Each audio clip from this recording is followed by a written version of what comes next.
हरे कृष्ण। तो आज हम तीसरे अध्याय की चर्चा करेंगे। हिंदी इंग्लिश मिक्स है ना यहाँ पे, तो साधारणतः हिंदी में ही बात करेंगे। बीच में कुछ शब्द हैं जैसे इंग्लिश में बहुत प्रचलित है, जैसे रेडी, उसके लिए फिर हम इंग्लिश का प्रयोग करेंगे। नहीं तो सबको हिंदी समझ में आती है? सभी को यहाँ पे ऐसा कोई है हिंदी नहीं समझ में आती? कोई नहीं है? हाँ, तो मुझे एक भगवत गीता की कॉपी लगेगी।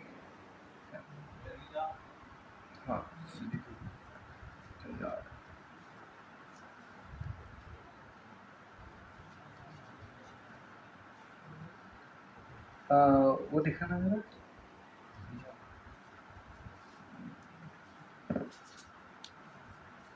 ये हिंदी में है इसलिए।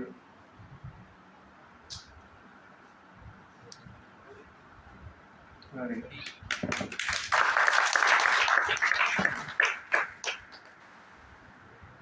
ठीक है, अंग्रेजी में पढ़ेंगे, हिंदी में पढ़ेंगे।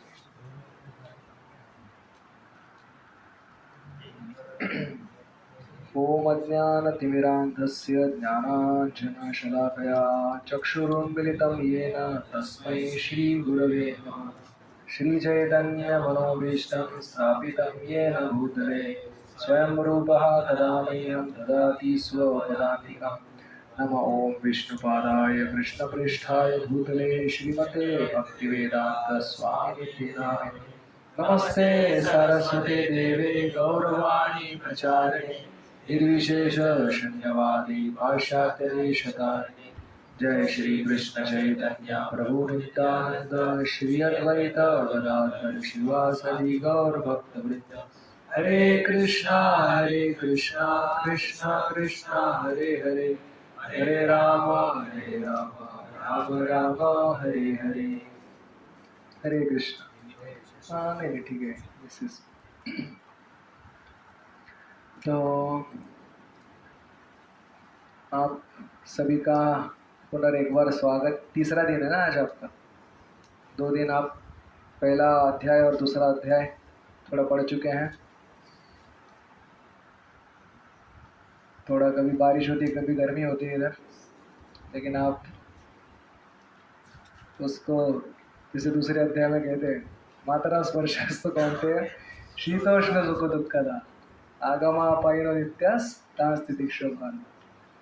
तो ये वातावरण के जो चढ़ाव उतार है वो तो हमको सहन करेंगे, तब आगे जाकर हम तत्व की चर्चा कर सकते हैं। तो दूसरे अध्याय में देखिए, अर्जुन पूछते हैं भगवान श्री कृष्ण से, स्थितप्रज्ञ से का भाषा समाधिस्थ से केशव। क्योंकि श्री अर्जुन जो है वो द्विधा में पड़े हैं कि ये लड़े या ना लड़े। तो भगवान तो सीधा सीधा बता सकते थे कि भाई लड़ो, मैं बोल रहा हूँ इसलिए लड़ो। लेकिन भगवान ये नहीं चाहते कि हम एक रोबो की तरह, रोबो समझते हैं, या यंत्र की तरह भगवान की सेवा करें। भगवान चाहते हैं कि हम सब कुछ ठीक से समझें और फिर इसके ऊपर विचार करके फिर स्वयं से निर्णय ले कि हाँ हम सेवा करेंगे भगवान की। माया की सेवा नहीं करेंगे, कृष्ण की सेवा करेंगे। तो इसलिए कृष्ण सारा ज्ञान देते हैं अर्जुन जी को, केवल ये नहीं बताते हाँ मेरे ख्याल से तुम लड़ो, अभी ज़्यादा प्रश्न मत पूछो, चुपचाप लड़ो। अभी इतना सब तुमको शस्त्र अस्त्र का ज्ञान है तो चिंता किस बात की। तो सबसे पहले तो भगवान अर्जुन को अंदरूनी लड़ाई जो है वो जीतना सिखाना चाहते हैं। बाहर की लड़ाई तो बाद में जीतेंगे, पहले अंदरूनी लड़ाई। वो जब तक नहीं जीतेंगे तब तक बाहर की लड़ाई में चाहे जीते ना जीते क्या फर्क पड़ता है, अंदर से अगर हार गए हैं तो इसलिए अर्जुन को सबसे प्रथम भगवान ये बताते हैं कि हम ये जो आप बात कर रहे हो शरीर के स्तर पे बात कर रहे हो, मेरे सगे संबंधी हैं ये द्रोण और भीष्म जो है हमारे गुरु हैं और पितामह हैं, इनके साथ हम कैसे लड़ सकते हैं, इत्यादि इत्यादि। तो ये जो है शरीर के स्तर का धर्म है, ये भी धर्म ही है, ये भी धर्म ही है, लेकिन शरीर के स्तर का धर्म है। तो भगवान कह उनको, जब ये अर्जुन, भगवान कितने चालाक है देखिए, अर्जुन उनको क्या पहले अध्याय में क्या निवेदन करते हैं, मेरा रथ क्या करो, बोला दोनों सेना के बीच में लाकर स्थापित करो, ऐसा नहीं बोला कि कहाँ पर स्थापना करो। तो अगर भगवान ने सीधा अगर दुर्योधन दुशासन के सामने लाकर खड़े करते थे रथ को, तो अर्जुन को तो कुछ प्रश्न ही नहीं उठता कि लड़ना है कि नहीं लड़ना है, ये तो बदमाश दोनों खड़े हैं आगे सामने, दुर्योधन दुशासन। हाँ, भगवान ने शंख फूंकने से पहले ही उनको उनके ऊपर आक्रमण करना चालू कर देते, समझ रहे, कर्ण के सामने सीधा ला के रख देते, तो अर्जुन को बताने की भी जरूरत नहीं पड़ती थी भगवत गीता। तो भगवान ने किन के सामने लाके खड़ा कर दिया, द्रोण और भीष्म के सामने, ताकि क्या हो, अर्जुन को विभ्रम हो जाए, इसी भगवान की इच्छा है। तो देखकर पिघल गए अर्जुन। सीदंती मम गात्राणि मुखम च परिशुष्यति, अरे मेरे धनुष्य जो है मेरे हाथ से फिसल रहा है, मेरा गला सूख रहा है, पहले पानी पी लेता हूँ। और आगे कहते हैं कृष्ण को हम नहीं लड़ेंगे। हमें क्या हुआ, इतने 12 साल 13 साल तुमने, हरे कृष्ण, इसकी बैटरी कम है क्या, ये उसका माइक बंद कर दीजिए वो वाला। हाँ, हरे कृष्ण, हाँ अभी ठीक है। तो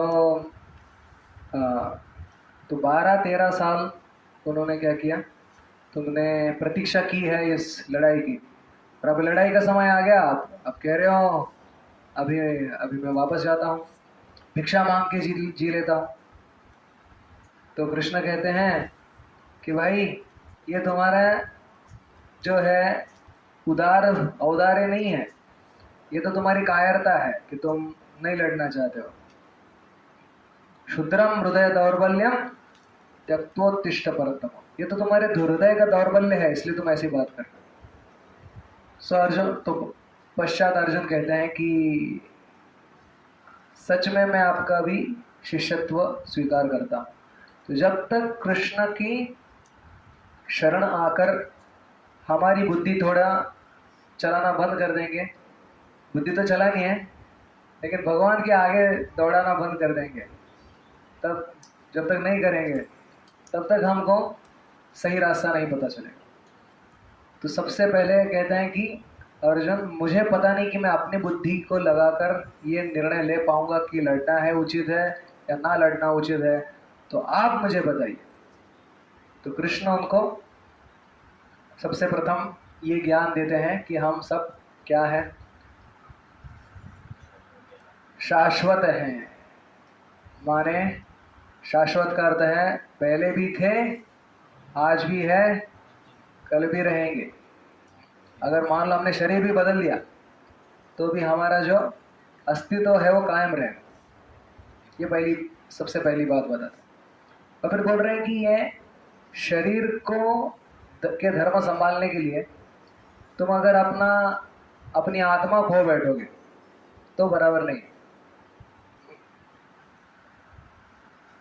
मान लो आप गाड़ी से, कार से जा रहे हो कहीं और आपको बताया गया कि तो उतार चढ़ाव का रास्ता है, इधर बहुत एक्सीडेंट होते हैं, और ऐसा आपने देखा कि सामने से गाड़ी आ रही है बड़ी तेज़ी से, तो आप अपनी कार की चिंता करोगे कि अपने आप की चिंता करोगे? अरे अरे ये कार बचनी चाहिए, मैं मर गया तो भी चलेगा, ऐसा सोचेंगे? अपने आप की चिंता करेंगे, अरे कार का चाहे भले हो जाए, सिर सलामत तो पगड़ी 50। सिर सलामत होना चाहिए, पगड़ी मिल जाएंगे 50 मिल जाएंगे। तो वैसे ही कृष्ण सबसे पहले समझाते हैं कि भाई आप ये जो सोच रहे हो वो शरीर के स्तर पर सोच रहे हो, अभी आप आत्मा के स्तर पर सोचिए। और उसके पश्चात कहते हैं कि मान लो ऐसा युद्ध करते हुए तुमको ही मृत्यु आ गई तो भी कुछ खर्चा नहीं है। क्यों? धर्म युद्ध करते समय अगर तुम्हारी मृत्यु होगी तो कहाँ क्या होगा, तुम्हारा परिणाम क्या होगा? स्वर्ग मिल जाएगा, तुमको चिंता क्या है। और अगर जीत गए तो राज्य मिल जाएगा, मर गए तो स्वर्ग मिल जाएगा। अभी क्या है? वैसे तो भगवान की सेवा करते समय अगर मर गए तो स्वर्ग भी नहीं, वैकुंठ मिल जाएगा सिर्फ। ठीक है, तो उनको सबसे प्रथम ये समझाते हैं कि आप फल की कामना किए बिना आप अपना धर्म निभाओ, क्योंकि फल की कामना करोगे हो तो क्या होगा? फल में ही आसक्त हो जाओगे। फल की कामना किए बिना आप अपना काम किया करो, तभी जाकर सत्वगुण में रह पाओगे, नहीं तो रजोगुण में आ जाओगे। तो अर्जुन पूछते हैं कि ठीक है, फिर ये स्थित प्रज्ञ की भाषा क्या है, वो हमको बताइए। तो कहते हैं भगवान, प्रजहाति यदा कामान् सर्वान् पार्थ मनोगतान् आत्मन्येवात्मना तुष्टा स्थित प्रज्ञ सदोच्यते। बहुत सारे लक्षण बताते हैं। तो स्थित प्रज्ञ के लक्षण किस लिए बता रहे हैं? हम भी हमारे जीवन में ये सारे गुण प्राप्त करने के लिए। तो कह रहे हैं जब भी आवश्यक है तभी, जैसे कछुआ जो है तैरने के लिए अपने हाथ पैर बाहर निकालता है, और मान लो कोई शत्रु का आक्रमण हो गया तो क्या करता है? अंदर कर लेता है। और उसका जो कवच है इतना कठिन होता है, हाथी भी उसके ऊपर खड़ा हो जाए तो भी टूटेगा नहीं। इसलिए पुराने ज़माने में देखो जो चिलकत आर्मर कहते हैं, मराठी में चिलकत कहते हैं, हिंदी में क्या कहते हैं? कवच। हाँ वो तो, हाँ कवच मराठी में भी कहते हैं तो संस्कृत में भी कवच ही कहते हैं।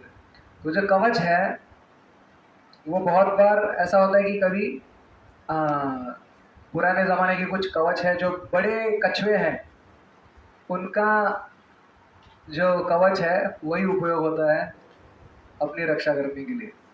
बाद में तो जो लोहे के कवच और ये कवच वो सब निकले, लेकिन वो बहुत क्या होता है? भारी होते हैं। कछुए का कवच रहता है हल्का होकर भी स्ट्रांग होता है बहुत। तो जैसे कछुआ है वैसे हमको जीना है। माने अच्छी चीज़ करते समय हाथ पैर सर बाहर निकालना है, और मान लो कोई आप माया का आक्रमण हो गया तो क्या करेंगे? गलत चीज़ करते समय सब हाथ पैर अंदर, माया भले हाथी की तरह शक्तिशाली भी क्यों ना हो तो भी कवच को भेद नहीं कर सकते। ठीक है, तो ये बतलाते हैं। और फिर आगे बताते हैं कि अगर हम अपने सारे इंद्रियों को संयम में रख के, क्योंकि ये सारा कलयुग में मीडिया, सोशल मीडिया क्या सिखाता है? जितना ज़्यादा इंद्रियों को दौड़ाओ उतना सुखी हो जाओगे। एक शॉर्ट देखो, फिर दूसरा देखो, फिर तीसरा देखो, फिर चौथा देखो, पता नहीं चला 3-4 घंटे कैसे बर्बाद हो, और दिमाग में क्या घुसा? सब कचरा ही घुस गया बस तो ये जो है, ये क्या है? सामान्य लोगों का व्यवहार है। हम सब तो अभी गीता के विद्यार्थी हैं, तो ये सब उपदेश हमारे लिए है, आपके लिए और मेरे लिए ये उपदेश है कि भाई ये इंद्रियों को दौड़ा के कोई ना इंद्र भी सुखी हुआ है ना ब्रह्मा जी सुखी हुए हैं। तुम किस खेत की मूली हो कि तुम ये सोच रहे हो कि अपने कर्णेंद्रियों को, अपने दृष्टि के इंद्रियों को अगर हम दौड़ाएंगे माने इंद्रिय विषय के पीछे भगाएंगे तो हम सुखी होंगे। ये क्या है? बड़ा भ्रम है। तो कहते हैं अरे हमारे मित्र भी तो ऐसा करते हैं, हमारे सारे कॉलेज में जो है वो सब यही ट्रेंड है।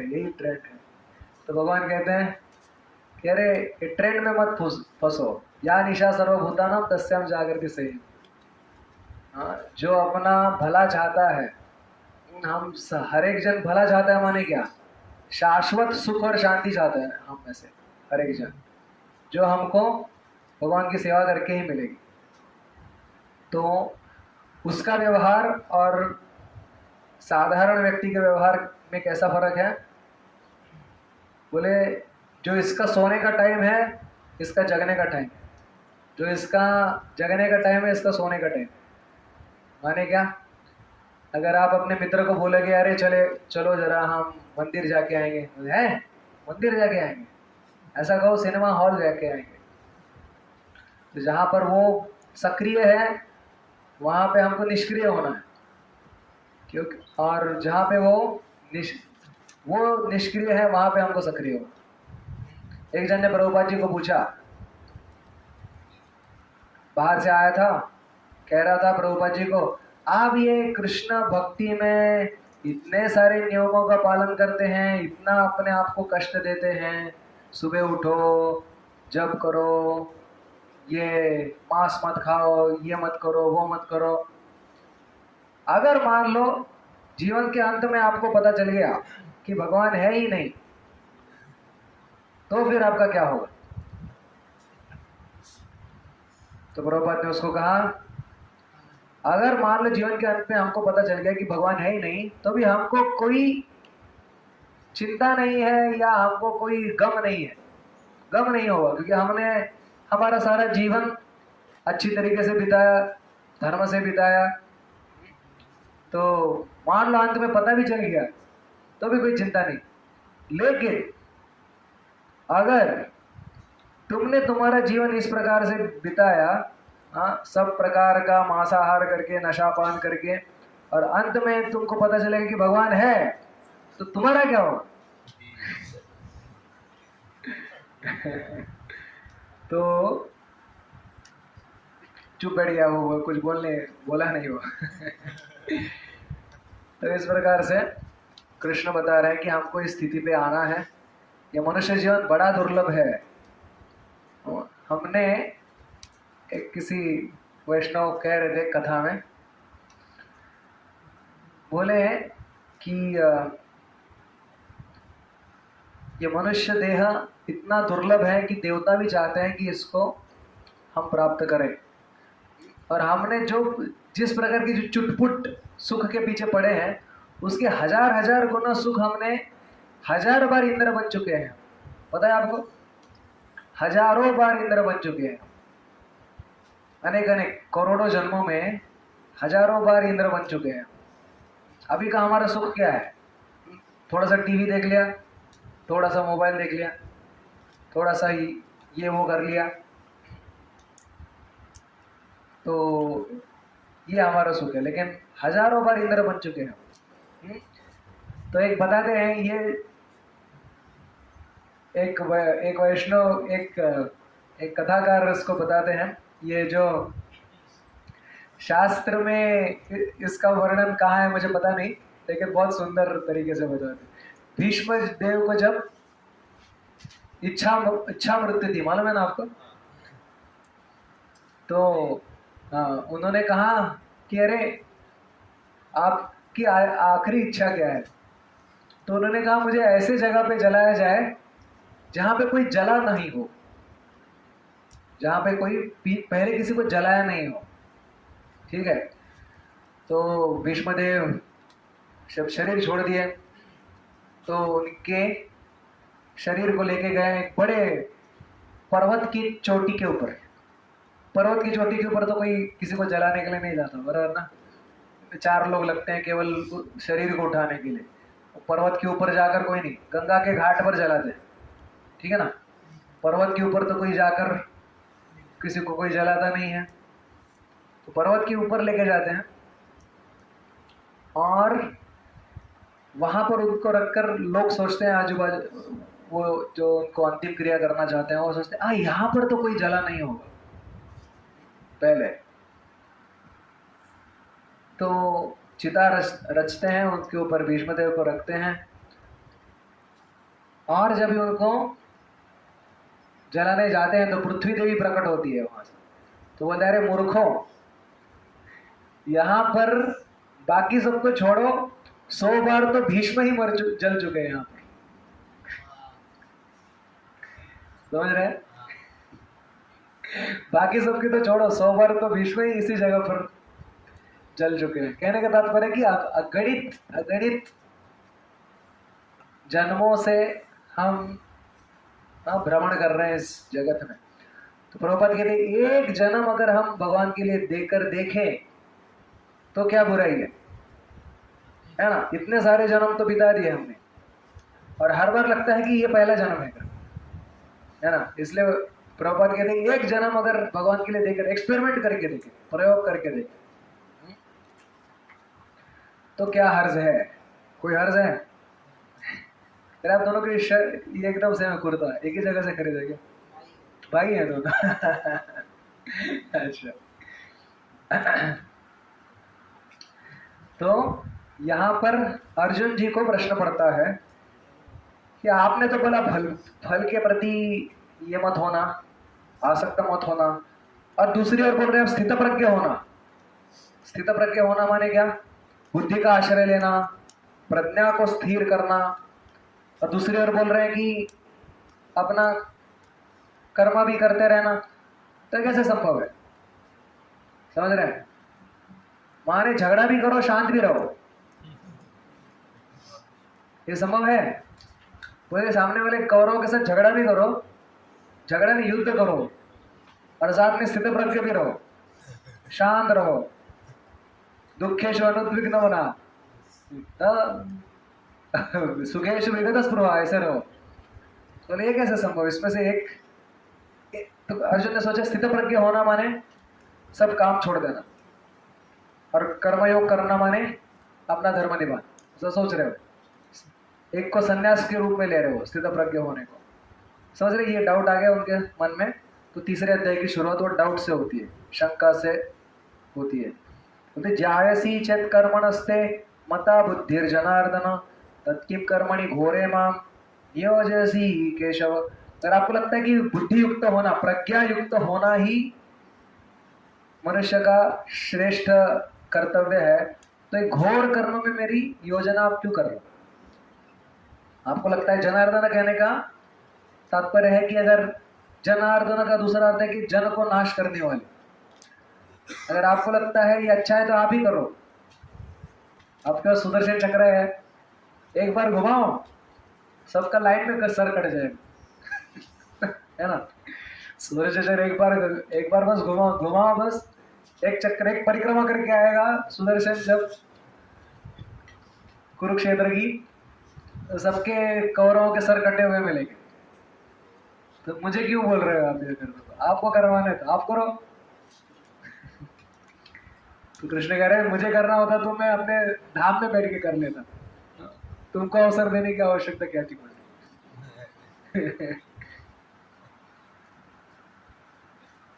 जैसे होता है ना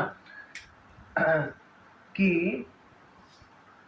अभी पौधों को पानी देना है, अगर भगवान चाहते हैं तो रोज बारिश करवाएं, हमको मेहनत करने की क्या जरूरत है पौधों को पानी देने की?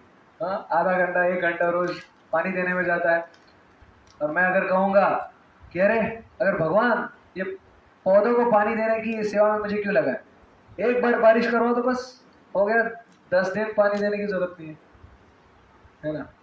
तो भगवान बोलेंगे सब मैं करूँगा तो तुम क्या करोगे? बैठ के खाओगे? तो अर्जुन कह रहे हैं कि आप मेरी बुद्धि को मोह में डाल रहे हैं। क्या मैं सारे कर्मों का त्याग करके स्थित प्रज्ञ बन जाऊं, या फिर इस घोर कर्म में नियुक्त हो जाऊं? तो आप दोनों में से क्या सही है वो बताइए। तो कृष्ण कहते दोनों करो। ठीक है? तो बोलते हैं लोकेस्मिन् विविधा निष्ठा पुरा प्रोक्ता मया नघ ज्ञान योगेन सांख्यानां कर्म योगेन योगिना। कोई पढ़ेगा? माइक देखिए यहाँ पर। पढ़ तीसरा। अरे ट्रांसलेशन पढ़ो भाई। माइक में पढ़ो। Oh, since that I have already explained that there are two class of men who try to release their self. Some are inclined to understand it by im- im- empirical. intellectual philosophy speculation, and others by devotional service. तो कोई ज्ञान योग ना सांख्य ना, तो कोई सोचता है कि हम आ, क्या करें। एम्पेरिकल नॉलेज का अर्थ है कि तर्क वितर्क करके, तर्क वितर्क करके हम क्या करें,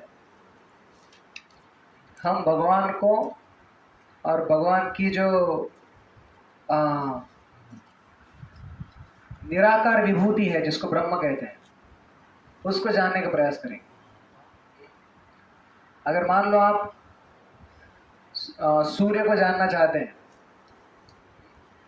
तो सूर्य देव जो है उसमें जो बैठे हुए हैं उनको जानेंगे तो हम अब सूर्य लोक को भी जानेंगे, सूर्य के किरणों को भी जानेंगे। वैसे अगर आप भगवान को जानेंगे तो परमात्मा के भी जान लेंगे और ब्रह्मन को भी जान लेंगे और भगवान की जो है शक्ति है इस जगत को भी जान लेंगे। ठीक है, तो कह रहे हैं कि दो प्रकार के लोग हैं इस जगत में जो आध्यात्मिक रूप से क्या कर रहे हैं, प्रयास कर रहे हैं भगवत तत्व को जानने का। एक है ज्ञान योग के द्वारा, एक है भक्ति योग के द्वारा। ठीक है,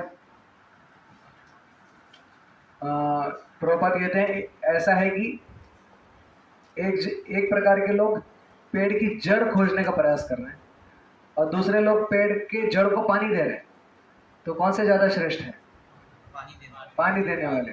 वो कौन है? भक्ति योगी है। और केवल जड़ की खोज करने वाले कौन है? ज्ञान योगी है। समझ में आ रहा है? तो बोल रहे हैं कृष्ण कि काम छोड़ने से आप कर्म से मुक्त नहीं हो पाओगे। कोई बोलता है कि मैं कर्म करना ही छोड़ दूं तो उसके जो परिणाम है, दुष्परिणाम, उससे मैं मुक्त हो जाऊंगा। ये तो ऐसा कहने जैसा है कि मान लो सर दर्द हो रहा है और डॉक्टर के पास चला गया, डॉक्टर ने बोला सर को काट दो, ना रहेगा बांस ना बजेगी बांसुरी। बांस ही नहीं रहेगी तो बांसुरी क्या बजेगी? तो सर ही कटवा लो, हो गया, सर दर्द भी दूर हो जाएगा, सर भी दूर हो जाएगा। तो अरे मूर्ख, तुमको क्या इसके लिए पैसे दे दूंगा मैं अपना सर कटवाने के लिए? तो वैसे ही अगर कोई बोलता है कि अरे अच्छा है, कर्म करने के कारण ही हमको ये भौतिक शरीर मिला है, ये दुख झेलने पड़ते हैं इस जगत में, तो इसलिए हम कर्म करना ही छोड़ देंगे, तो बेवकूफ़ी है। हमको हमारी सारे कर्म क्या हो करने चाहिए? भगवत समर्पित करके करने हैं। यही पूरा खेल वही है। खेल के नियम समझ के करेंगे तो खेल में मजा आएगा, वरना फाउल के ऊपर फाउल हो जाएंगे, है ना?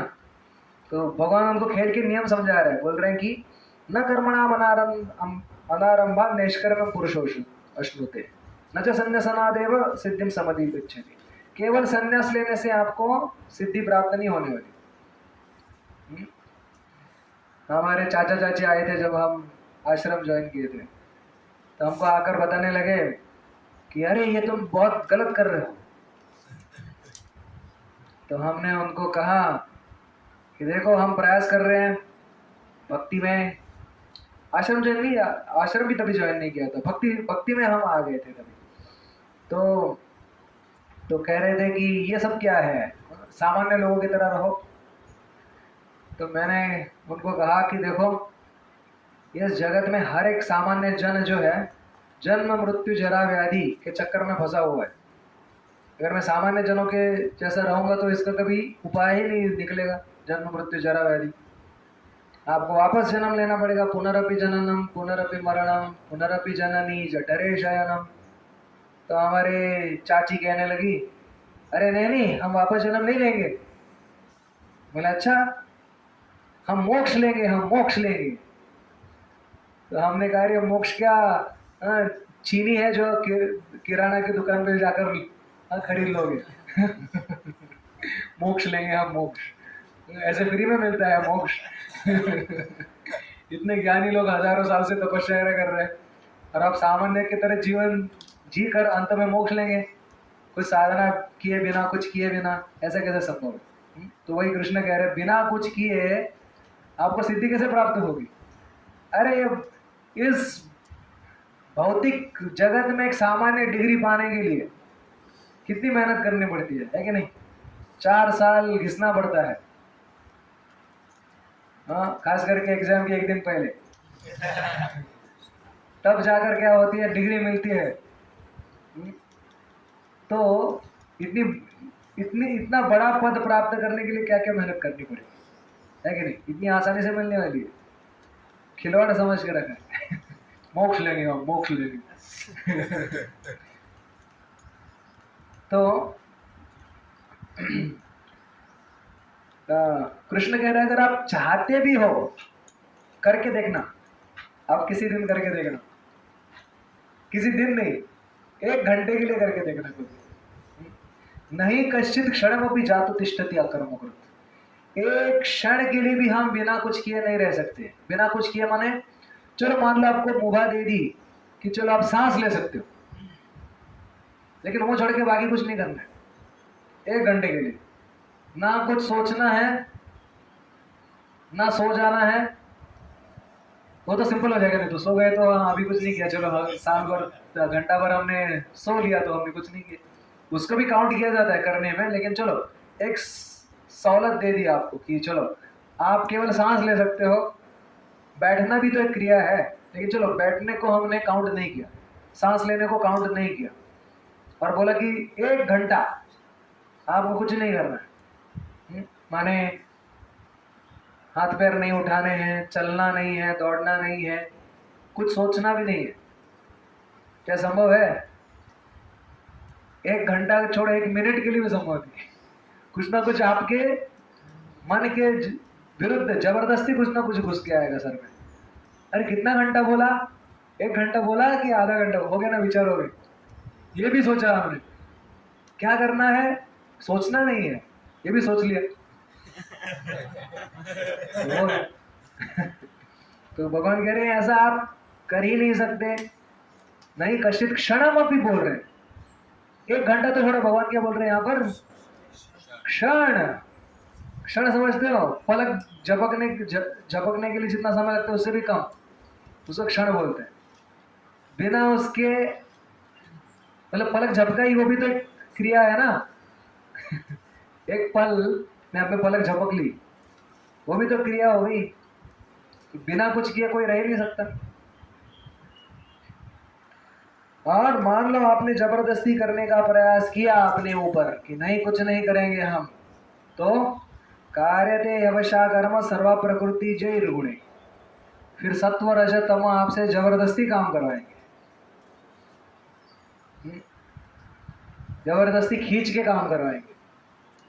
या तो सुला देंगे, तमोगुण आपको सुला देगा, रजोगुण आपको चंचल कर देगा, कुछ ना कुछ करवाएंगे।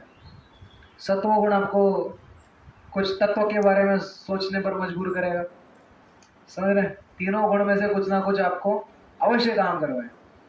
रजोगुण आपको भूख की जो संवेदना है वो निर्माण करेगी, तुरंत उठ जाओगे, अरे खाना नहीं खाया बहुत समय से, भूख लगेगी। तो सब क्या है? सत्व रज तम, जबरदस्ती हमसे काम करो। तो उससे अच्छा आप ही गुरु साधु शास्त्र के हिसाब से अपने आप को किसी विशेष धर्म में लगाओ, नहीं तो प्रकृति के धर्म से काम करना पड़ेगा, है ना। आगे कह रहे हैं जो ऐसा करने का प्रयास करता है, कर्मेन्द्रियाणि संयम्य या आस्ते मनसा स्मरन् इंद्रियार्थान् विमूढ़ात्मा मिथ्याचार स उच्यते। कह रहे हैं कि जो अपने कर्म के इंद्रियों को संयमित करता है, लेकिन मन से उसका सब जगह पे भटक के आता है मन, तो वो विमूढ़ कहते हैं, उस मूर्ख है, वो मिथ्याचारी है। मन से सब गंदे काम कर रहा है, लेकिन बाहर से अपने इंद्रियों को किसी काम में नहीं लगा रहा है, तो उससे कुछ फल नहीं मिलेगा उसको। लेकिन इसके विपरीत यस्तु इंद्रियाणि मनसा नियम्यारभते अर्जुन कर्मेन्द्रियैः कर्मयोगम् असक्तः स विशिष्यते। लेकिन मन को नियम करके, मन के द्वारा इंद्रियों को नियमित करके जो कर्मयोग करता है, भक्ति योग करता है, असक्त होकर, फल के ऊपर असक्त होकर, उसको क्या है, वो विशेष गति को प्राप्त होता है। उदाहरण देते हैं, आपने सुना भी होगा बहुत बार कि मान लो कोई अतिरेकी है, उग्रवादी है, और एक AK-47 लेके आ गया, और मान लो कौन सा स्टेशन, चर्चगेट था या CST था? CST था। हाँ, उस पर हाँ फायरिंग कर रहा है, तो उसको क्या परमवीर चक्र मिलेगा? उसको क्या होगा? फांसी की सजा होगी। लेकिन वही कोई फायरिंग कर रहा है सीमा के ऊपर, और अपने देश को के लोगों की रक्षा करने के लिए कर रहा है, तो क्या होगा? उसको कोई पदक मिलेगा, राष्ट्रपति द्वारा, प्रधानमंत्री द्वारा कुछ सम्मान होगा उसका, है ना? तो वैसे ही अगर कृष्ण के कहने पर युद्ध करेंगे तो परमवीर चक्र मिले, मनमानी से करेंगे कर्ण, दुर्योधन या दुशासन की तरह, तो फिर गला कट जाएगा बस, और कुछ नहीं होगा। और पूरे जगत में क्या होगी? निंदा ही निंदा हो। जब इतने साल बीत गए, अभी कोई अपने पुत्र का नाम दुर्योधन रखता है, दुशासन रखता है, कर्ण रखता है? कर्ण लगने वाले हैं कुछ कुछ, क्योंकि वो कभी कुछ उदार दानवीर भी था, इसलिए उस कर्ण रखते हैं नाम कभी कभी। दुर्योधन दुशासन कोई नाम रखता है? रखा होगा तो उसके पिता का नाम पूछ लीजिए, धृतराष्ट्र हो सकता है उसके पिता का नाम। जब पिता का नाम धृतराष्ट्र तो ही संभव है, तो अपने बच्चे को ऐसा कोई नाम नहीं देता।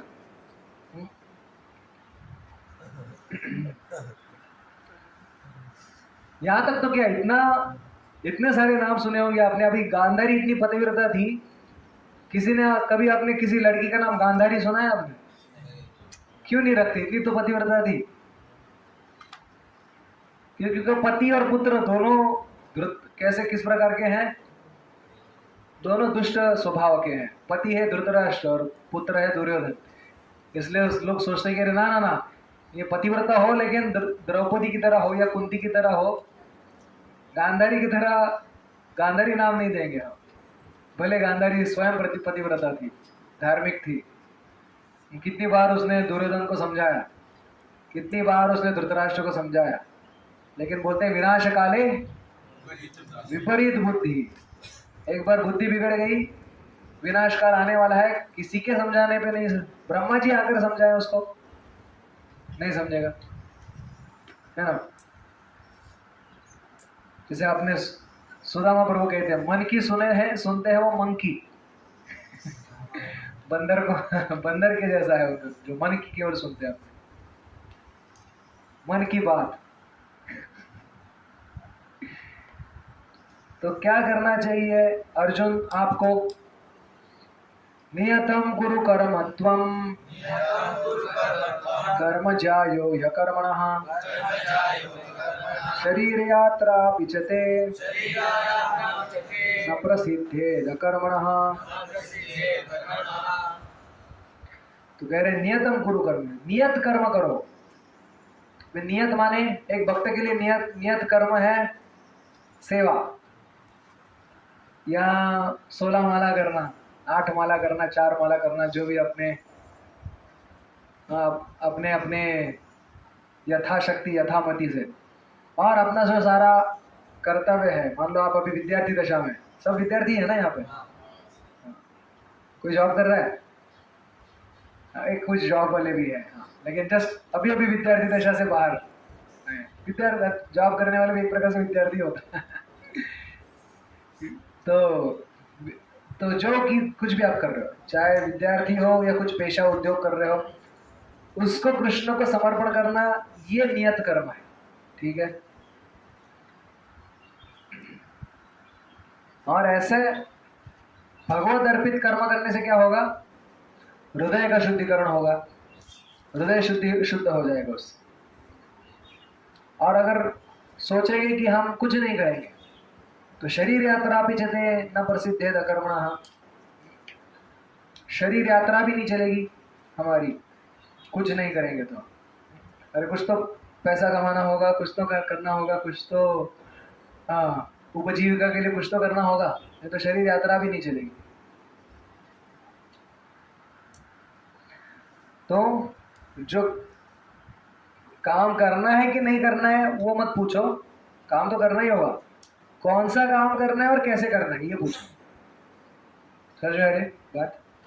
कौन सा काम करना है और कैसे करना है। तो 9वां श्लोक में भगवान कह रहे हैं यज्ञार्थात् कर्मणोऽन्यत्र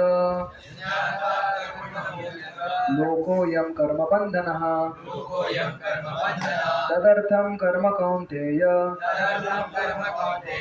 मुक्तसंगा समाचर। यज्ञ का अर्थ है यहाँ पर भगवान विष्णु। यज्ञ के अर्थ उनके लिए, उनकी संतुष्टता के लिए जो काम किया जाता है, उसके अलावा जो भी किया जाता है उससे कर्म बंधन होता है। माने आप भगवान की संतुष्टि के अलावा जो कुछ भी करते हो उससे नया नया कर्म निर्माण होता रहता है। ठीक है। तदर्थम कर्म कौन्तेय मुक्त संगा समाचार। इन आप यज्ञ के लिए कर्तव्य करो और मुक्त संग होकर करो। मुक्त संग होकर करो माने क्या? कोई बता सकता है आप में से? मुक्त संग होकर कर्तव्य करो माने क्या है?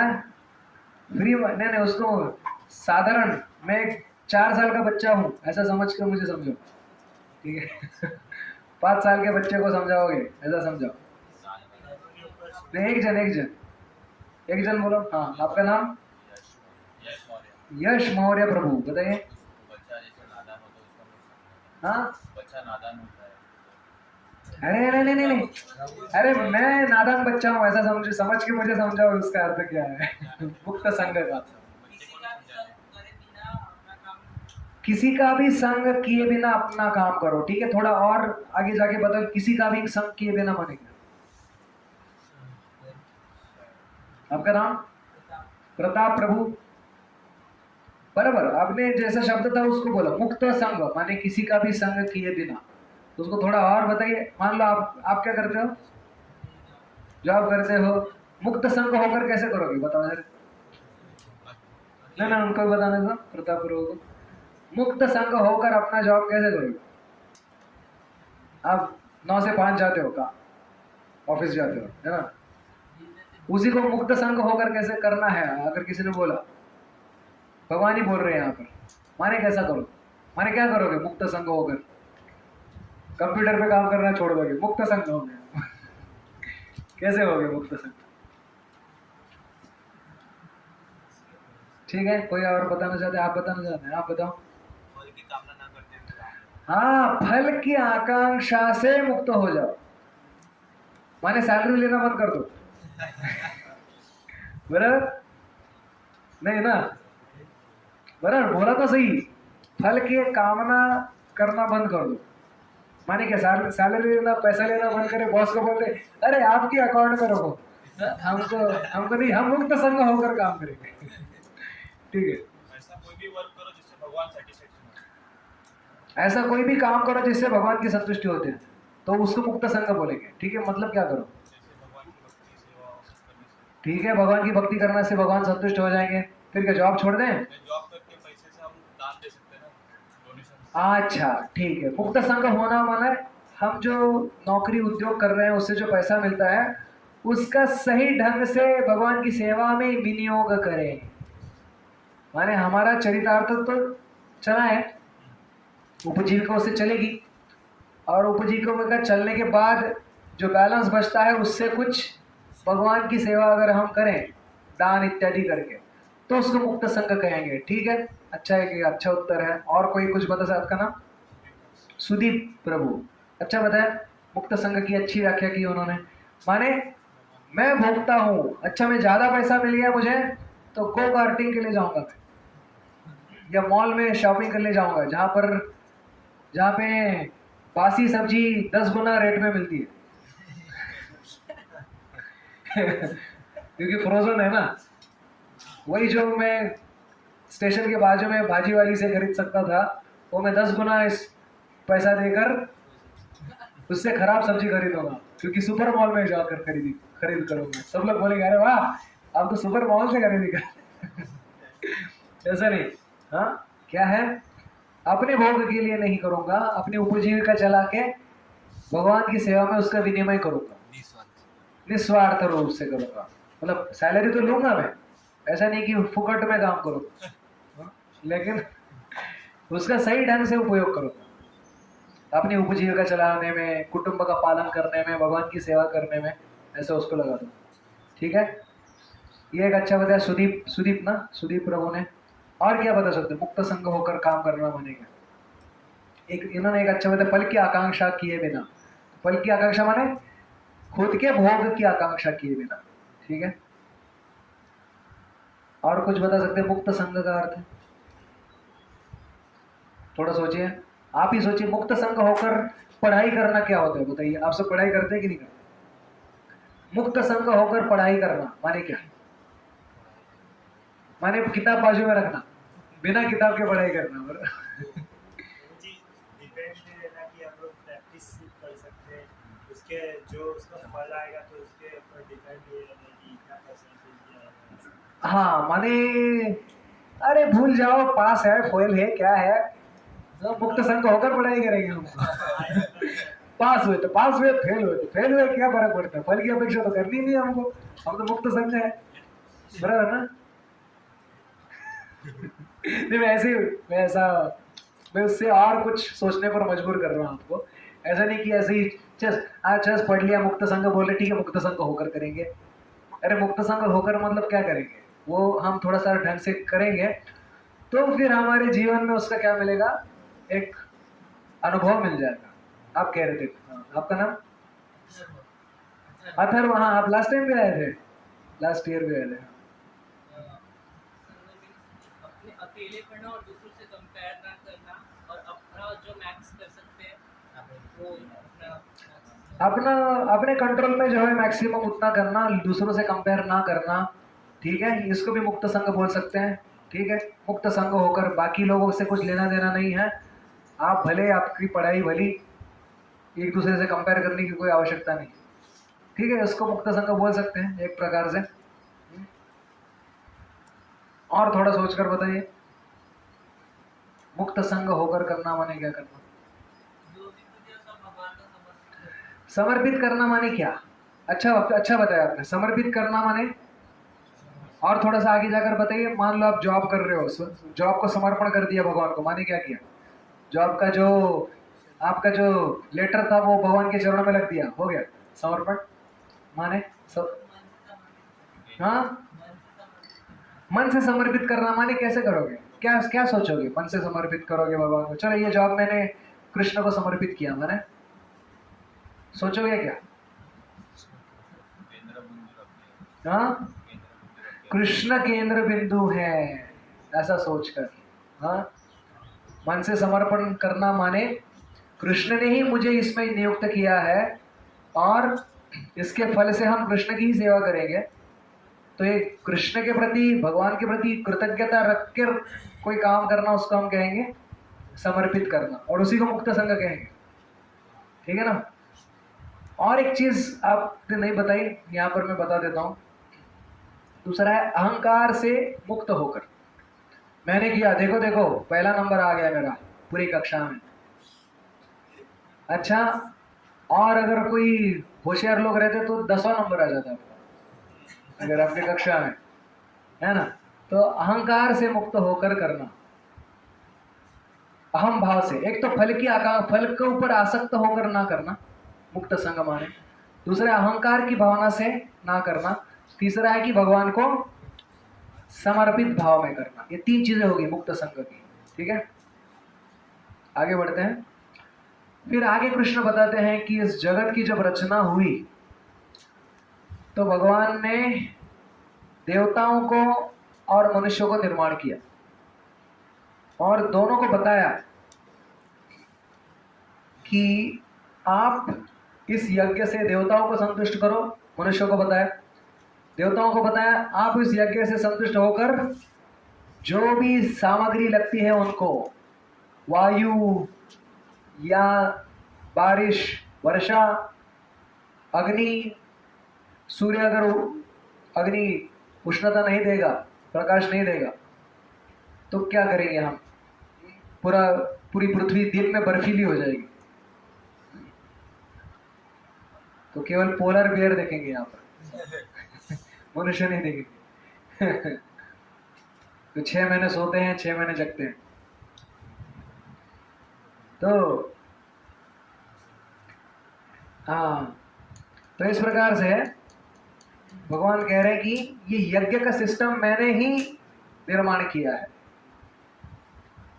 कि देवताओं को आप प्रसन्न करो और देवता आप लोग को प्रसन्न करेंगे, ये सोचकर ये निर्माण किया है।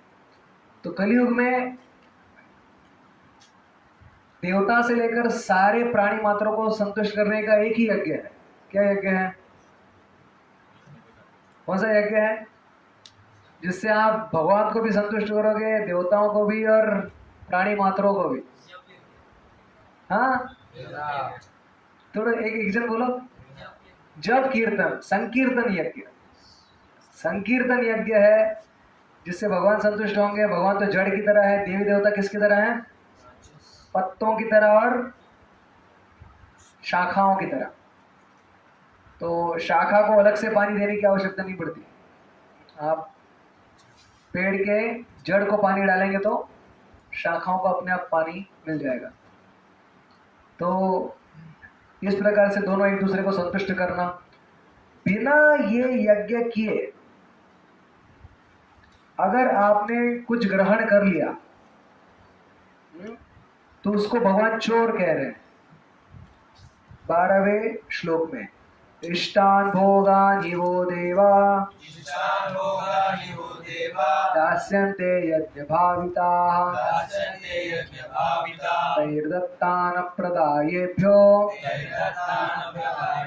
यो भुङ्क्तेस्तेन एव सः। माने देवताओं को बिना दिए अगर आपने स्वयं कुछ ग्रहण कर लिया तो उससे क्या होगा? वो चोरी कहलाएगी। अभी हम अलग अलग देवताओं को अलग अलग से देने की आवश्यकता नहीं है अभी, क्योंकि हमने अभी पहले ही घोषित कर दिया था। क्या क्या क्या निर्णय शास्त्रों ने बताया है? अगर हरिनाम संकीर्तन करते हो तो सारे इंद्र, चंद्र, सूर्य, ब्रह्मा जी, शिव जी सब संतुष्ट हो जाते। पितृ, मातृ पक्ष, पितृ पक्ष सब लोग, पितर सब संतुष्ट हो जाते हैं। सारे जीव मात्र भी संतुष्ट हो जाते हैं। तो बिना जप किए खाना नहीं पाना है किसी को आज। प्रसाद नहीं पाना है। कम से कम 1 माला करनी है प्रसाद पाने से पहले। ठीक है, नहीं तो क्या कहलाएंगे हम? चोर कहलाएंगे। एक बार प्रभुपाद जी कलकत्ता में थे, मॉर्निंग वॉक के लिए जा रहे थे, तो एक व्यापारी ज्वाइन हो गया। तो व्यापारी ने कहा, प्रभुपाद जी ने कहा तुम क्या कौन हो? तो कहता मैं व्यापारी हूँ।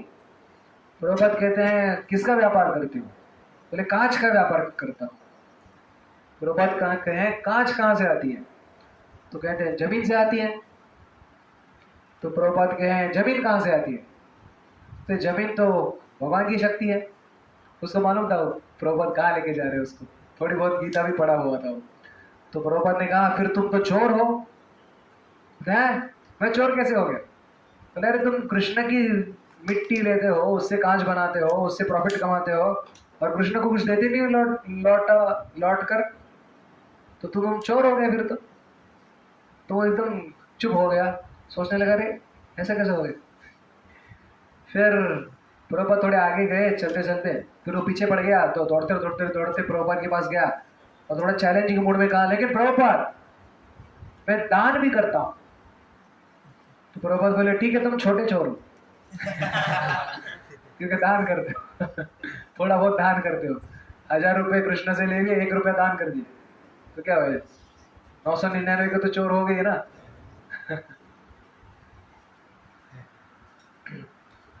तो बोल रहे यज्ञ शिष्टाशना संतो मुच्यन्ते सर्व किल विषयी भुंजन्ते ते त्वगम पापा ये पचन्ति आत्मकारण। जो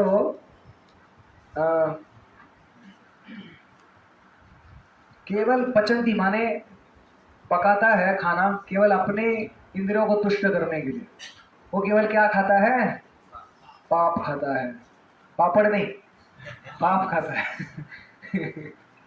ठीक है।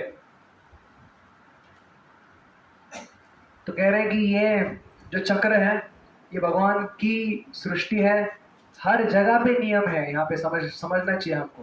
नियम दिखते नहीं इसका मतलब ऐसा नहीं कि नियम है नहीं।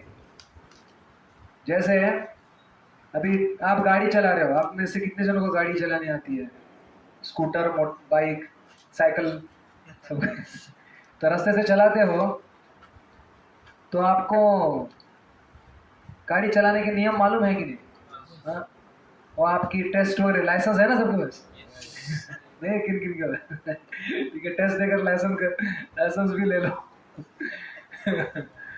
तो उसमें बताते हैं, टेस्ट लेते हैं कि कैसे ये सिग्नल हुआ तो क्या समझना चाहिए, ये सिग्नल हुआ तो क्या समझना चाहिए, लाल हुई तो बत्ती जली तो क्या होना चाहिए, येलो बत्ती हो गई तो क्या समझना चाहिए, ये सब अभी उसमें येलो बत्ती के नीचे नहीं लिखा हुआ है वो, ये अभी रुको, अभी रुकने को आ जाओ, ऐसा नहीं लिखा हुआ है, लेकिन आपको मालूम होना चाहिए। वहाँ पे सिग्नल पे सब लिखा नहीं होगा सारे नियम, तो वो आपको मालूम होने चाहिए। वैसे जीवन में हर जगह पे नियम है, खाना कैसा चाहिए, पढ़ना कैसा चाहिए, बैठना कैसा चाहिए। एकदम ऐसा बैठोगे तो वहाँ पे भी नियम है, 10 साल में फिर 10-15 साल के बाद ऐसे ही बैठोगे, फिर डिफॉल्ट पोजीशन ऐसा हो जाएगा सबके नियम है, देखो खाने पीने के नियम है, सोने उठने बैठने के नियम है। वहाँ पे कुछ गड़बड़ी करेंगे तो वहाँ पे बस सिग्नल है, सिग्नल आपको समझना है, सिग्नल के नीचे लिखा नहीं है, आप समझ जाओ। जैसे सिग्नल आ रहा है, ज़्यादा सो लिए सर भारी हो गया, ये सिग्नल है कि भाई ज़्यादा सोओगे तो सर भारी हो जाएगा, तमोगुण में चले जाओगे। वहाँ पे भी नियम है, हर जगह नियम है, हर अणु रेणु में भगवान ने नियम लगा के रखा है। अगर हम नहीं पालन करेंगे, सब देवता लोग बैठे हैं नोटिस करने के लिए, ट्रैफिक पुलिस जैसे बैठते हैं ना, जिसने क्या किया, और अकाउंट से कटता है वो पैसा आजकल तो, मालूम है ना बड़े बड़े देशों में बस वो ये करते हैं, आपके स्कैन करते हैं, क्या नियम भंग हो गया, अकाउंट से कटता है पैसा सीधा। फिर बात है, अरे ये कैसा पैसा कट गया तो ऐसे ही हर अणु रेणु में नियम ही नियम है। तो भगवान ने बताया ये नियमों का अनुसार जो नहीं चलेगा वो दंड का पात्र हो जाएगा। ओके, माने बहुत अगर पापाचार कर दिया, आयु क्षय होगा ही होगा। 100 साल जीने वाला था, 50 साल में मर जाएगा, ठीक है ना। तो वो बहुत महत्वपूर्ण है, भगवान समझा रहे हैं। अब हर एक इसमें नहीं जाएंगे, मुझे लास्ट वाला सेक्शन पे चर्चा करना है थोड़ा, तो हर श्लोक में नहीं जाएंगे अब से, जहाँ जहाँ मेन पॉइंट है वो बताकर आगे निकलेंगे, ठीक है। बोल रहे हैं नियम क्या है, अन्न से प्रजा उत्पन्न होती है, पर्जन्य से अन्न उत्पन्न होता है, बारिश नहीं होगी खाओगे क्या, अनाज क्या होगा, और यज्ञ से पर्जन्य उत्पन्न होता है। आप बोले हम तो यज्ञ करते नहीं, ऐसे मिल जाता है पर्जन्य। तो बोल रहे हैं कुछ लोग जो यज्ञ कर रहे हैं उनकी बदौलत हो रहा है वर्षा, सबने बंद कर दिया तो रेगिस्तान बन जाएगा बारिश होगी नहीं कभी। तो सारे वेदों में लिखा है किसको क्या करना चाहिए, वर्णाश्रम के हिसाब से भी बताया है किसको क्या करना चाहिए। अभी तो वर्णाश्रम तो उस प्रकार से रहा नहीं, तो क्या समझना चाहिए, जो शिक्षक का काम करता है, अगर आप में से कोई टीचिंग करने वाले हो तो मान लो ब्राह्मण के जैसा है। मान लो कोई आप पॉलिटिक्स में घुस गए, आप में से कोई है, किसी को इंटरेस्ट, एक को है, क्या नाम आपका? हाँ, कृष्णा, कृष्णा प्रभु। तो आप क्या क्षत्रिय का काम कर रहे हो इसका मतलब, हाँ? पॉलिटिक्स में या प्रशासन में, पुलिस में, डिफेंस में, किसी में भी अगर आप ये कर रहे हो तो वो क्षत्रिय के धर्म आपको लग जाएगा, ठीक है? नियत कर्म आपका वो होगा।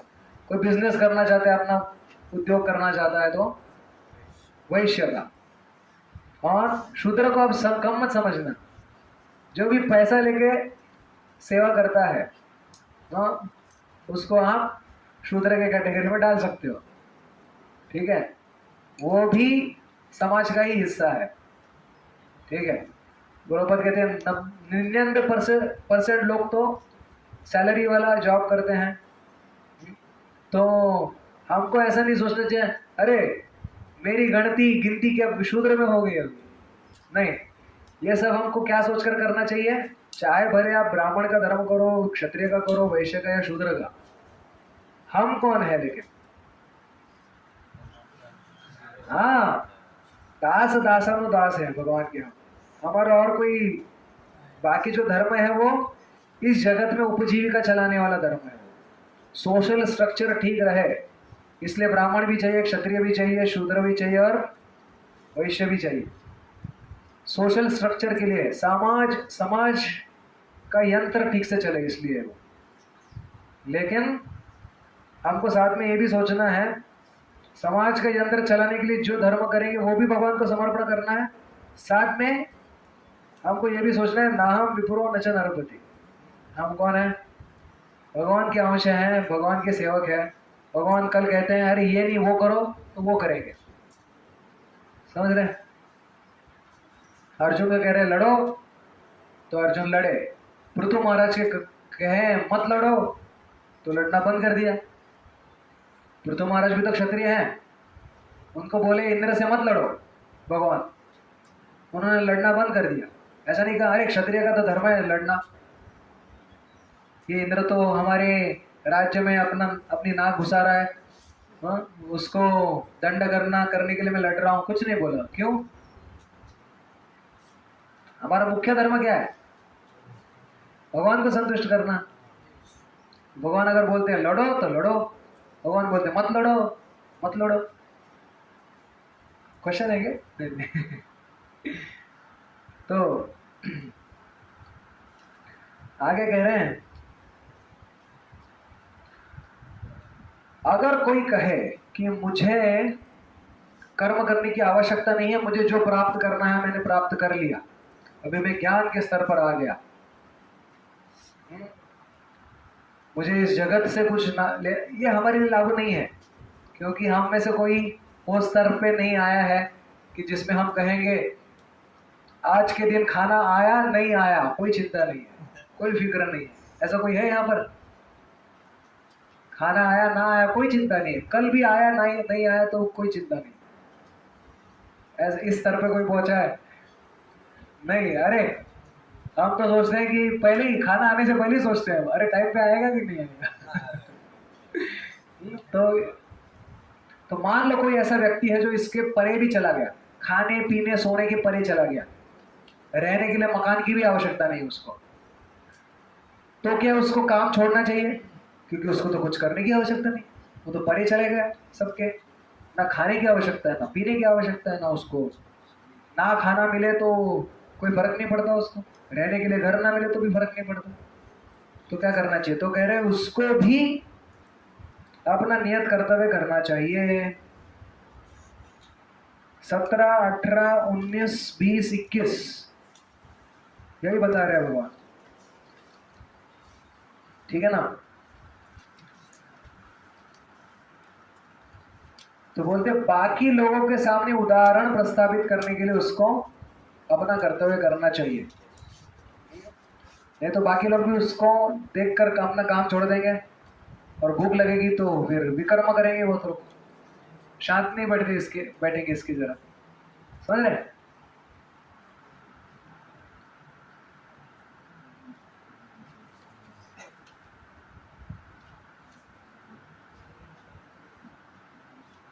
असक्त होकर काम करने से, अपना कर्तव्य करने से हमारे हृदय का शुद्धिकरण हो जाएगा।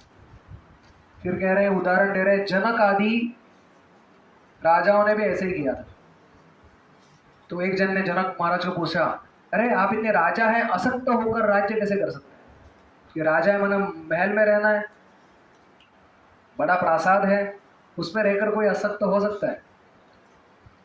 वो बहुत सारी रानियां होंगी उसकी, बहुत सारे पुत्र पौत्र पुत्रियां होंगी, है ना?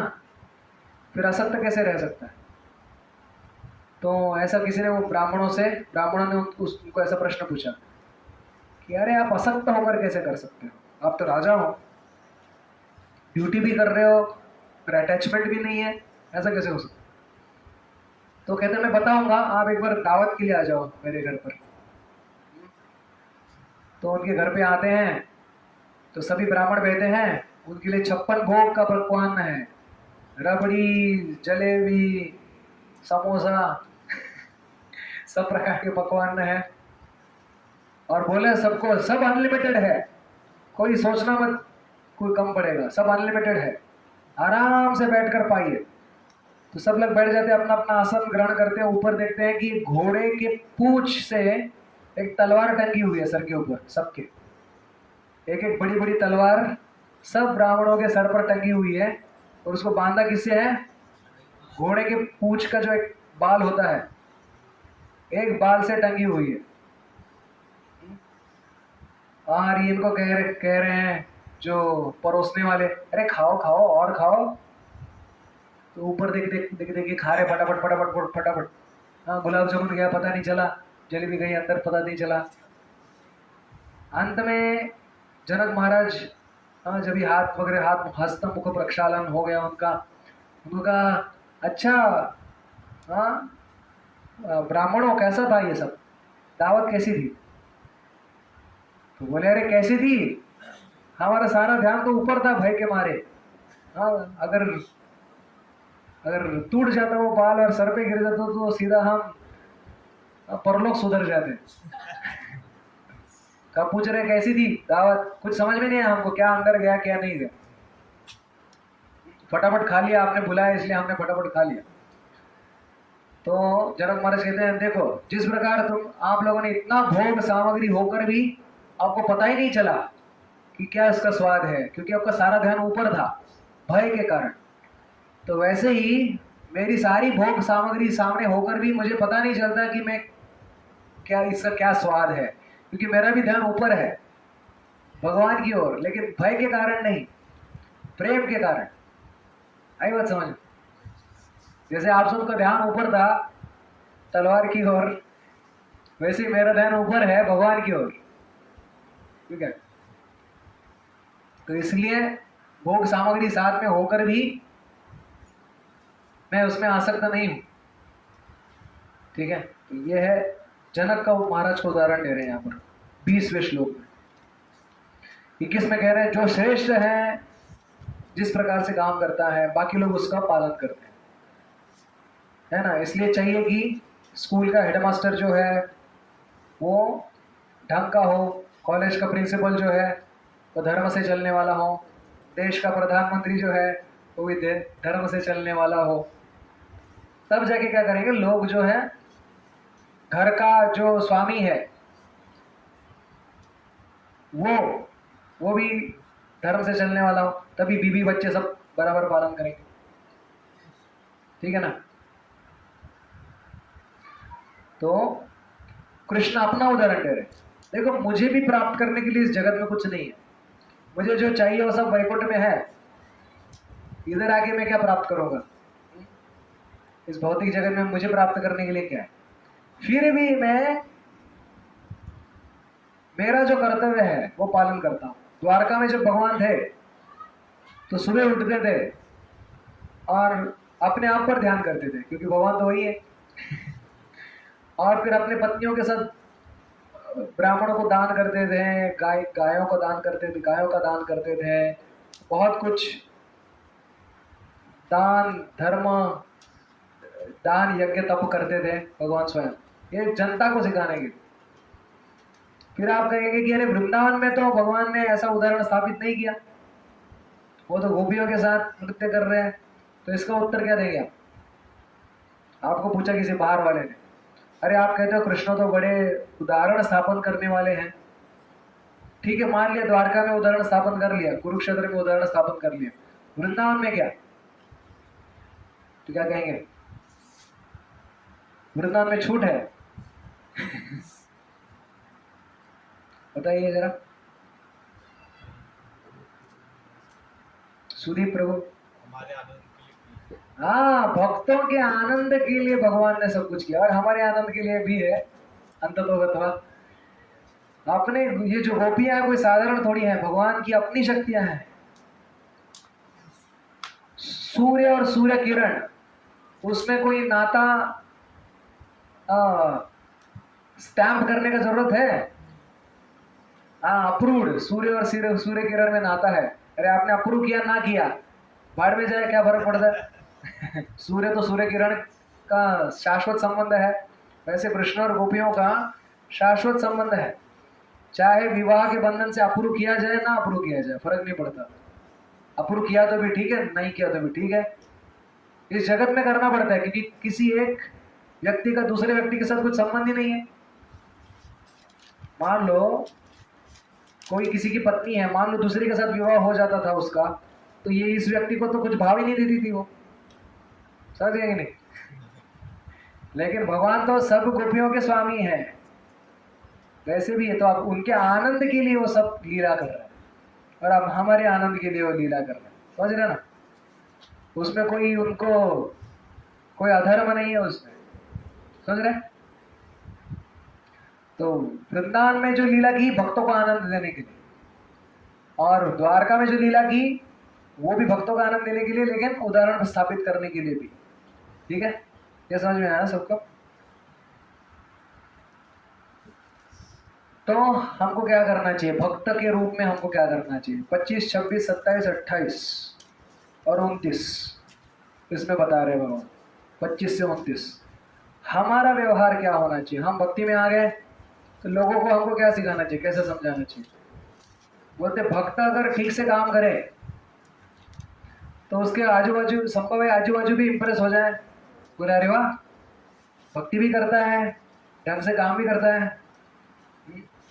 तो फिर क्या हो जाएंगे, वो भी पूछेंगे कि भाई क्या करते हो कि इतना काम में भी होकर भी आप इतने स्थित प्रज्ञ कैसे हो, या सामान्य के लोग भाषा में क्या कहें, इतने कूल कैसे हो? बोले ना कूल है, अरे ये तो कूल है भाई। तो भक्त को भी कूल रहना है। कूल रहना माने ऐसे टपोरी जैसा नहीं, कूल कूल माने दुखेश आनंद मना, चिंता से मुक्त होकर सारे चैलेंजेस को सामना करके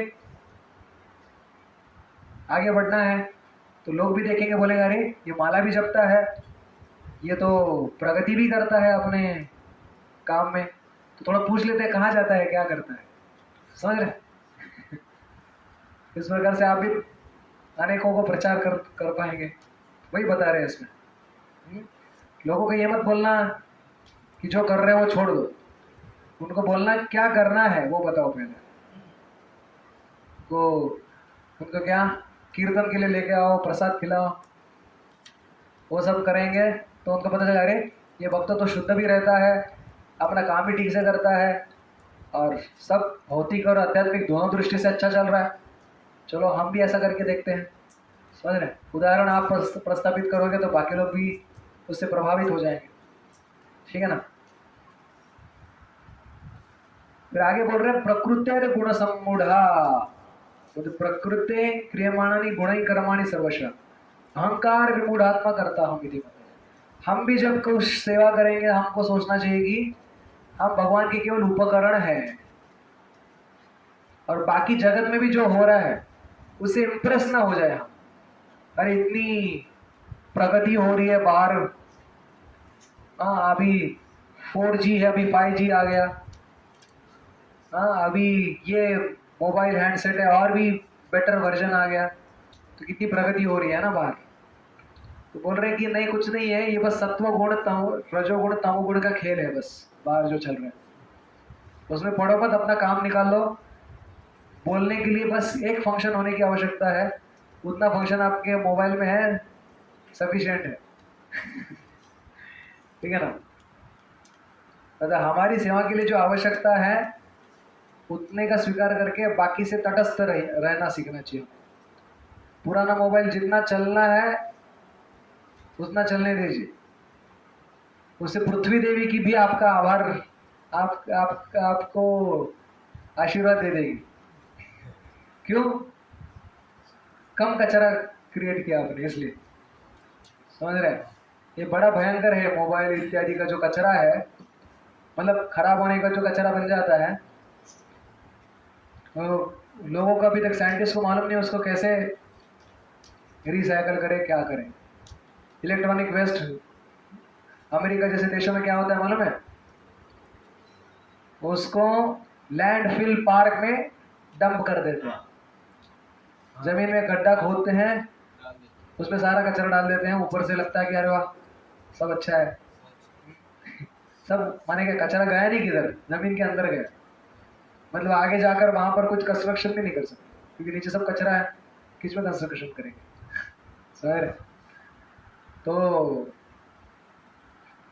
कहने का तात्पर्य है कि बाहर की चकाचौंधी से आपकी आंखें ये उत्तेजित नहीं होनी चाहिए, क्योंकि प्रकृति क्रियमाणानि गुणैः कर्माणि सर्वशः। ठीक है। माया की कठपुतलियां हैं, जो भी बाहर के साइंटिस्ट कहो या जो भी कहो, पॉलिटिशियन कहो, जो भी कहो, सब माया की कठपुतलियां हैं सारे जगत में जहां पर। तो हमको भगवान की सेवा में जो आवश्यक है उससे अपना काम चलाना है। ठीक है, ठीक है। तो आगे कह रहे हैं, इस प्रकार से हमारी सारी इंद्रियों का, उनकी इंद्रिय के विषय के प्रति जो आकर्षण है उसके वश में हम ना आए, ना आ पावे, तब जाके अनासक्त होकर हम अपना काम कर सकते हैं। सारी विषयों का विषय के अर्थ से संबंध जुड़ा हुआ है। तो अर्जुन कहते हैं, लास्ट वाला सेक्शन देखेंगे, महत्वपूर्ण है कि ये पाप होता कैसे हुए। हमारी इच्छा नहीं है फिर भी हम पाप क्यों कर बैठते हैं। अर्जुन उवाच अथ केन प्रयुक्तोऽयं पापं चरति पूरुषः अनिच्छन्नपि वार्ष्णेय बलादिव नियोजितः। तो कह रहे हैं कि ये बिना इच्छा के भी हम पाप क्यों कर बैठते हैं। हमको मालूम है ये गलत है, गलत है, गलत है, तो भी पर स्त्री को माता की तरह देखना है, ये जो है, फिर भी लेकिन कामुकता से उसकी तरफ क्यों देखा जाता है, भोग की वस्तु की तरह उसको क्यों देखा जाता है। ये तो बड़ा महापाप है। तो इसका कारण कौन है? तो भगवान उत्तर देते हैं, श्री भगवान उवाच काम एषा क्रोध एषा रजोगुण समुद्भवः महाशनो महापाप्मा विद्धेनमिह वैरिणम्। तो कह रहे हैं ये हृदय में जो रजोगुण का प्रभाव है, काम, उसी से काम उत्पन्न होता है, काम वासना उत्पन्न होती है, और इसको कितना भी खिलाओ पिलाओ तो संतुष्ट नहीं होने वाली। इसलिए केवल धर्म के हिसाब से ही अनुमति है कि किसी को गृहस्थाश्रम में प्रवेश करके केवल अपनी पत्नी के साथ संबंध रखने की, वो भी धर्म के हिसाब से। ठीक है ना। अगर वैसा नहीं करेंगे तो क्या होगा, पाप कर बैठेंगे, फिर अनेक अनेक प्रकार की बीमारियां आएंगी, स्वास्थ्य खराब हो जाएगा, जल्दी बूढ़े हो जाएंगे। प्रहलाद महाराज कह रहे, पूरी लिस्ट बताते हैं, सारी जो अच्छे अच्छे गुण हैं, हृदय से दया चली जाएगी, लज्जा चली जाएगी। हाँ, कुछ कभी कोई कुछ चीज करने के लिए डर लगता है, लज्जा लगती है ना, वो तो गुण है मनुष्य होने का। वो बिल्कुल लज्जा नहीं, कुछ नहीं। जैसे एक्टर एक्ट्रेस होते हैं, कम कपड़े पहन के एक्टिंग करो बोलेंगे तो वो भी करेंगे, कोई लज्जा ही नहीं बची कुछ। वो पूरा बाजार हो गया बस अभी वो। तो कुछ मनुष्य होने का कुछ वही नहीं बचा उसमें कुछ। कुछ गरिमा ही नहीं बची। तो ये सब, और इतना सब करके क्या कोई कहेगा ठीक है एक बार ये पाप करके देखता हूँ तो ठीक हो जाएगा। हाँ, लोग बोलते हैं अरे लास्ट बार एक एक सिगरेट ले लेता हूँ। तो लास्ट बार कभी नहीं होता भैया। लास्ट वो दफन में जाकर भी सिगरेट फूकेगा, दफनाने के बाद भी मांगेगा अरे कुछ माचिस बीड़ी कुछ है कि कुछ दे दो। ये ऐसा है। महाशनो महापापमा है, कितना भी खिलाओ पिलाओ वो संस्कार बढ़ते जाएंगे बढ़ते जाएंगे बढ़ते जाएंगे। इसलिए बोल रहे हैं कि बड़े बड़े ज्ञानियों को मुनियों को नहीं छोड़ा उसने।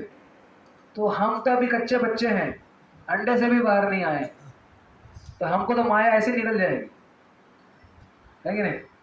तो हमको बहुत केयरफुल रहना है। बहुत जन्मों के संस्कार हमारे हृदय पे है। तो अगर अपनी भलाई हम चाहते हैं तो ये काम क्रोध से बचना है, ठीक है ना।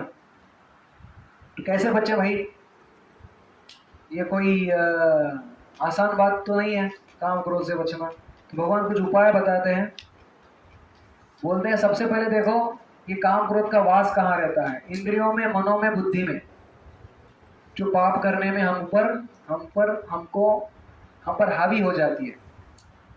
मन में तो मालूम है, बहुत कुछ सुना भी है, लेकिन समय आने पर क्या होता है, सब ज्ञान भुला गया। जैसे वो कर्पूर होता है ना, थोड़ा बाहर रख दिया आपने, अपने आप उड़ जाता है वो सारा, अपना ज्ञान उड़ जाता है। इतना सारा क्लास में सुना था, ये मत करो वो करो, नहीं अच्छा नहीं, वो अच्छा नहीं है। बुद्धि भी मान जाती यार हाँ सच में अच्छा नहीं है, इससे मेरी पढ़ाई बिगड़ जाएगी, इससे मेरा जॉब बिगड़ जाएगा, इससे मेरा कैरेक्टर बिगड़ जाएगा, सब बिगड़ जाएगा, इससे मेरी हेल्थ बिगड़ जाएगी। लेकिन वो जब वासना इतनी प्रबल हो जाती है तो सब भूल जाता है, वो कुछ नहीं दिखता उसको। टनल विजन बोलते हैं उसको। टनल विजन माना, टनल विजन में बाकी आजू बाजू क्या चल रहा है नहीं दिखता, केवल एक ही चीज दिखती है।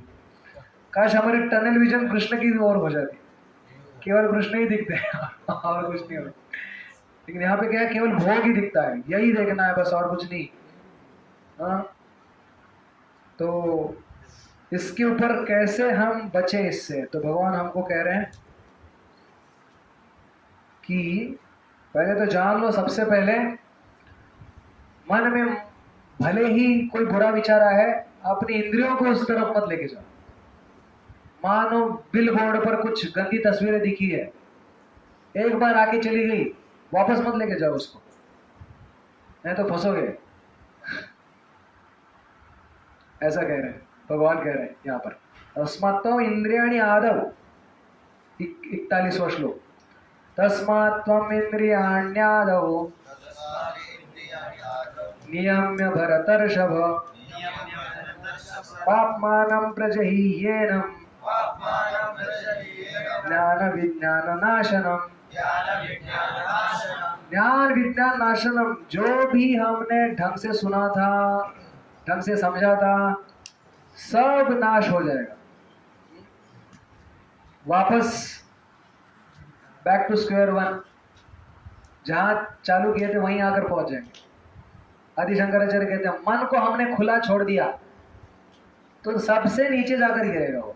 तो उदाहरण क्या देते मालूम है, जैसे आपने बड़ी मुश्किल से मान लो कुछ महत्वपूर्ण वस्तु, मान लो सोने का सिक्का नहीं, सोने की गेंद मान लो, मेहनत करके ऊपर लेके जा रहे, मान लो छोड़ दिया आपने, तो वहां आकर गिरेगी, कहां पे जाकर रुकेगी वो, सबसे नीचे। तो मन को अगर हमने ऐसे ही खुला छोड़ दिया तो सीधा सबसे गंदे तमोगुण में जाकर गिरेगा वो। एक गिलास शराब का पीना चालू किया था, वो पियक्कड़ बन के हाँ गटर में गिर के रुकेगा वो। सॉरी। तो इसलिए खुला नहीं छोड़ना है मन को। मन को गुरु साधु और शास्त्र के हिसाब से अगर हम चलाएंगे तो बड़े सुखी हो जाएंगे आप जीवन में, चैन की सांस ले पाएंगे। ठीक है, तो बोले आदव नियम्य भरदर्शक, सबसे पहले इंद्रियों को नियमित करो, मन के वश में लाओ, और मन को बुद्धि के वश में लाओ, बुद्धि को शास्त्र के वश में कराओ। शास्त्र, गुरु, सज्जनों का वाक्य उसमें उसके वश में कराना है हमको, क्योंकि गुरु साधु का वाक्य ही भगवान का वाक्य है। गुरु साधु शास्त्र का वाक्य ही भगवान तो इन्हीं तीनों के रूप में हमको समझाते हैं ना। भगवान किसी कोई परमात्मा की आवाज सुन सकता है? सुनते हैं हम? इतनी सामर्थ्य है हमारी परमात्मा की आवाज सुने? नहीं। तो परमात्मा की आवाज हमको गुरु साधु शास्त्र के रूप में ही हमको उसको स्वीकार करना होगा। आदव, आदव का शब्द अर्थ है पूरे फंसने से पहले, पूरे फंसने से पहले ही नियंत्रण करना चालू कर दो। ऐसा नहीं कि अरे वो व्यसन लग गया, वो एडिक्शन लग गया, अभी छुड़ाने का प्रयास करना है। अरे जब तक वो संस्कार दृढ़ नहीं है उससे पहले ही प्रयास करना चालू करना है।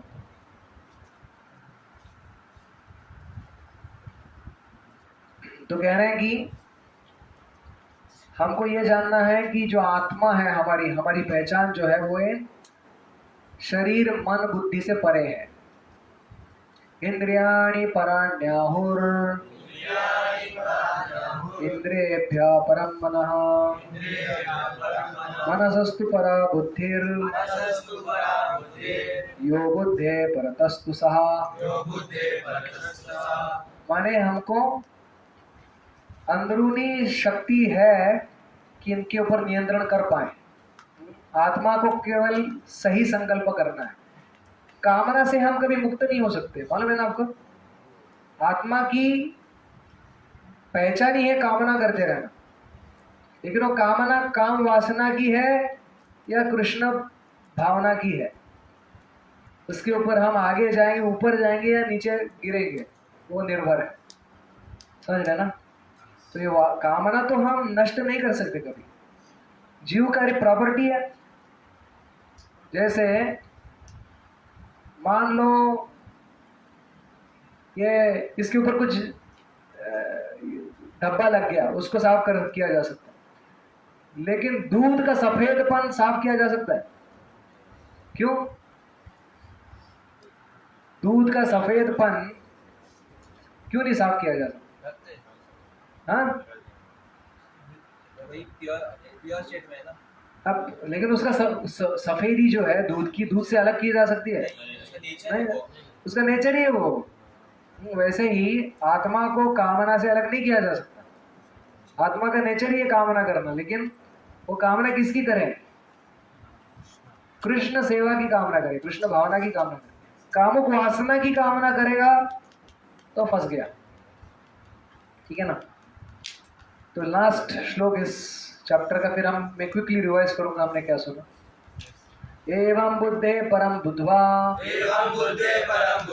संस्तभ्यात्मा अनुमात्मना जहि शत्रुं महाबाहो काम रूपम दुरासदम। सबसे पहला स्टेप क्या करना है? बोल रहे कि जिसको हम मित्र मान के बैठे हैं, अरे मेरा बेस्ट फ्रेंड है, ये काम को मेरा भला करेगा, ये हमको समझ लेगा ये बड़ा भयंकर शत्रु है, हमारी पीठ जैसी होगी, पीठ में छुरा खोपसने वाला शत्रु है ये। समझ रहे? बताता है कि हमारा भला होगा, हमारा भला होगा, अरे ये पाप करने से हमारा भला होगा, ऐसा बताता है। लेकिन पहले तो सबसे पहले हमको समझ रहा है तू शत्रु है, चुप बैठ तेरी कुछ नहीं सुनने मेरे को। तो ये हमको ही संस्तभ्य आत्माना बोल रहे हैं, हमको ही अपने आप को सुधारना पड़ेगा, समझाना पड़ेगा। कोई दूसरा आकर हमारा कुछ नहीं सुधार सकता या बिगाड़ सकता। समझ रहे हैं? कोई दूसरा आकर हमारा कुछ बिगाड़ भी नहीं सकता, हमारा कुछ सुधार भी नहीं सकता। बस हमको ही शास्त्रों के वचन, संतों के वचन मान कर अपने आप को समझाना है। हमारे अलावा हम अपने आप को और दूसरा कोई डिसीजन नहीं लेने वाला। मेरे लिए मैं छोड़ के और कोई निर्णय नहीं लेने वाला। चाहे भले आप अपने आप को चारों ओर से सदग्रंथों से क्या करो, अपने आप को व्याप्त कर दो, तो भी जब तक अंदर से आप डिसीजन नहीं लेंगे कि नहीं नहीं हम मन के ऊपर नियंत्रण रखेंगे, मन में जो काम के जो भाव है, वासना जो है, उसको हम शत्रु के रूप में देखेंगे, ये जब तक मैं नहीं कहूँगा तब तक मेरा कुछ नहीं होने वाला, समझ रहे? तो ये निर्णय लेने को भगवान कह रहे हैं कि अगर अरे तुम सच में सुख चाहते हो, आनंद चाहते हो, हम सब आनंद चाहते हैं जीवन में, है ना? तो वो आनंद तभी मिलेगा जब भी कृष्ण के इच्छा के साथ अपनी इच्छा, अपनी कामना जो है वो जब तक मिलाएंगे नहीं, तब तक माया हमको क्या करती रहेगी, घुमाती रहेगी एक शरीर से दूसरे शरीर, और अगला शरीर मालूम भी नहीं कि मनुष्य का मिलेगा कि गधे का मिलेगा कि सुअर का मिलेगा, कोई भी मिल सकता है। तो इसलिए भगवान कह रहे हैं कि अपने आप को अपने ही आप की बुद्धि से ही, अपने मन को अपनी बुद्धि से ही संभालो, और दूसरा कोई उपाय नहीं है, ठीक है? सेल्फ कंट्रोल, अपने आप को अपने ही वश में लाया करना होगा, और वो शक्ति हमको दी है भगवान ने, बस उसका उपयोग करना है। एक उदाहरण से अंत कर दूंगा। कृष्ण भक्ति में आने के बाद हमको ये नहीं सोचना चाहिए कि ये हम कर पाएंगे कि नहीं कर पाएंगे, क्योंकि ये भगवान के द्वारा प्रेरित शक्ति हमको दी जाती है। जब हम हरे कृष्ण महामंत्र का जप करते हैं तो ऐसा समझिए, हाथी को ट्रेन कैसे करते हैं?